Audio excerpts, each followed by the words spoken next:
Sagantaan kun kan isinii dhiyaatu ana olaanaa Hassaniini. Sagantaan kun wanni irratti xiyyeeffatu waa'ee fayyaa xiinsammuutii fi akkaataa ittiif kunuunsinu.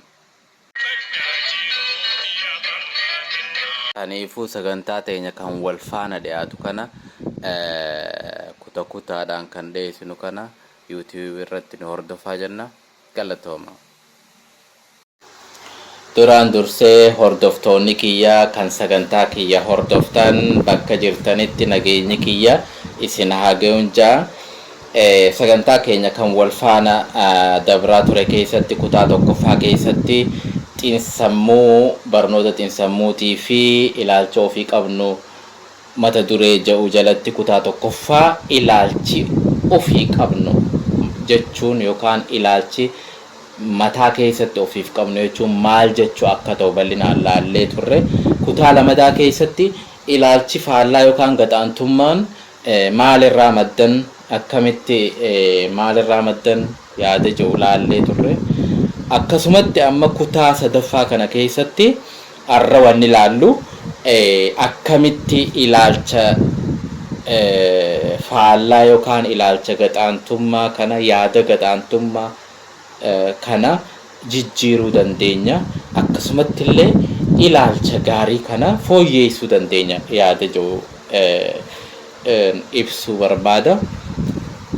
Kana keessatti sadarkaa shanitti keenya waan shanan kana hordofuu qabna. Sirriitti na hordofa. Tokkoffaa qeeqa keessoo fi of ittisuu kana beekuudha. Qeeqa keessoo gizee jennu inner critics waan sammuu kee keessa waan mataa kee keessa iyyaa jechuudha. Amma fakkeenyaaf xiqqeenyaan gizee guddannu nu tumanii haalatti nu guddisanirraa waan takka qaanyee nuuf fakkaatti wanni takka dhugaa nuuf fakkaatti qeeqa keessoo ka jennu sun jechuudha. Kan bileemiif koonu kan if komannu jechuudha. Qeeqa keessoo sun akka jiru dura hubachuudha.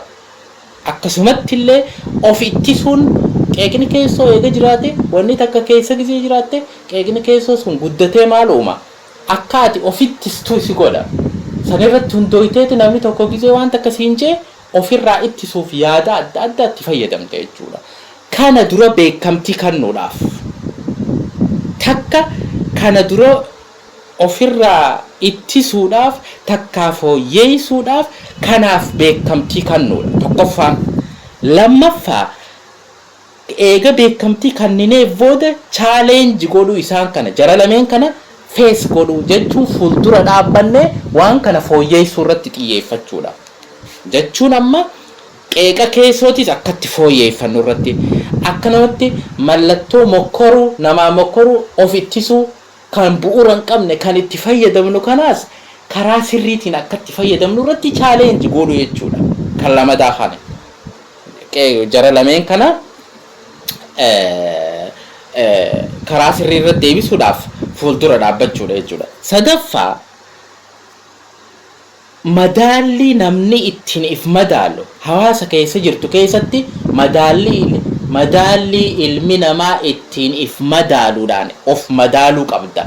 Mataa keetiin osoo hin tahin madaalli ilmi namaa ittiin if madaaluun of madaaluu qabda. Sadaffaa. Afraffaa waan jijjiiruu hin dandeenye takka nagayumaan osoo lafti nagaa simachuu danda'uu qabda jechuudha. Kanaaf jecha osoo nagaa waan takka buunee haanee dhiitannee wanni sun hin haftu booda qeebaluun keenya ooltu. San idda ta'urra waan takka jijjiiruu hin dandeenye takka nagayumaan qeebaluu danda'u. Shanaffaa of jijjiiruudhaaf responsibility yookaan itti gaafatamummaa fudhachuu jechuudha. Kana shanan kana yoo fudhanne maal jijjiiruu ni dandeenya? Ilaalcha gaxaantummaa ofiif qabnuu fi akkasumatti ilaalcha fooyya'aa ofiif qabnu of keessatti guddisuu dandeenya jechuudha.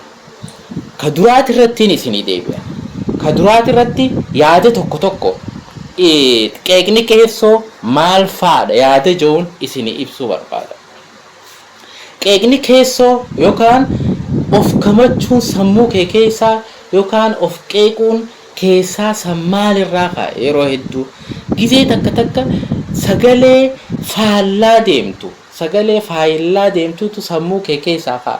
Sun maalirraa kan ka'u yeroo hedduu haalatti guddannerraa tumamnee guddanne arrabsamnee guddamne hawaasa akkasii keessatti yoo guddanne takkaa mana keessatti akkasitti yoo guddanne kun dhugaa nuuf fakkaatee waliin guddanne jechuudha.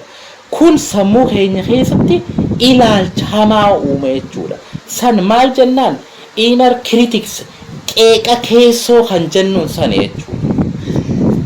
Kana takkattiin isinii hima. Qeeqa keessoo kana haala sadiitti ilaaluu dandeenya akka fakkeenyaatti.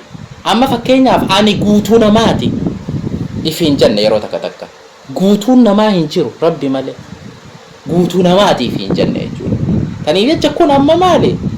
An kana achi yoo akkana ta'uu baate an waan kanarraa hin oola. Guutuu maali the perfectionist kan jenne jechuudha. Akkasitti of laaluu. Kan biroo hawaasa keessa ati nama cimaadhaa miti, ati nama gaariidhaa miti, ati nama hamaadha jennee ilaalcha.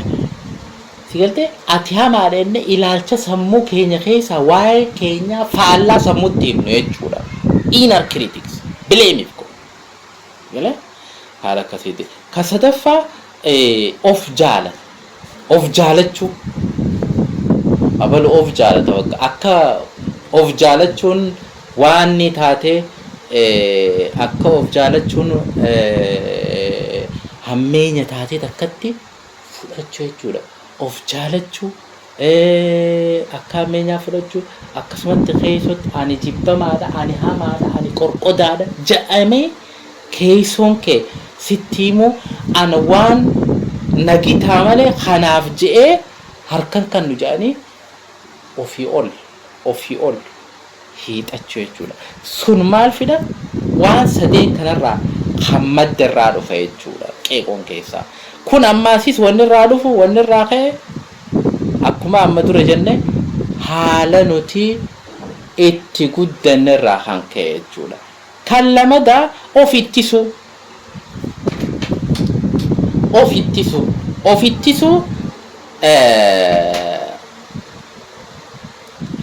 gizee jennu gizee takka waan takka irraa of ittisuu fi waan kana hin goone enne waan silaa goone of ittisuuf of baraaruudhaaf nama sun faallaa deemne jechuudha. Self defensing mechanism jechuudha.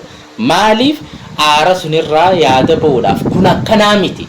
Hawaasni sun akkana kun akkanaa miti jennee waan ilaalchi hamaan nu keessatti uume sun sababa godhannee kanaan aara baana jechuudha. Self defensing ofirraa ittisa. Kun amma fakkeenyaaf haala akkam qaba? Ilaalchi firraa amala ofirraa ittisuu waan takka namaan mokkoruu takka. Kun maalirraa kan dhufu amma fakkeenyaaf haala tokko yoo ilaalle dhugaa jirtu diduu akka namatti bakka giggim jedhanii dhugaa jirtu diduu jechuudha. Kan lamataa waan takka ka godhameef jecha nama sababa godhachuu isaatu akkana na godhe bara maarreetu akkana na godhe jechuudha. Galee an aaraaniin bar aara ta'e nama kaan irratti maal godhachuu gam nama kaan irratti aara ba'u jechuudha. Aara biroo raate jechuudha. Kan biroo badii daleeyde takkaaf waan hin fakkaanne bakka buusuu justify godhu. Yoo takka murtii hin taane haayoo jechuudha.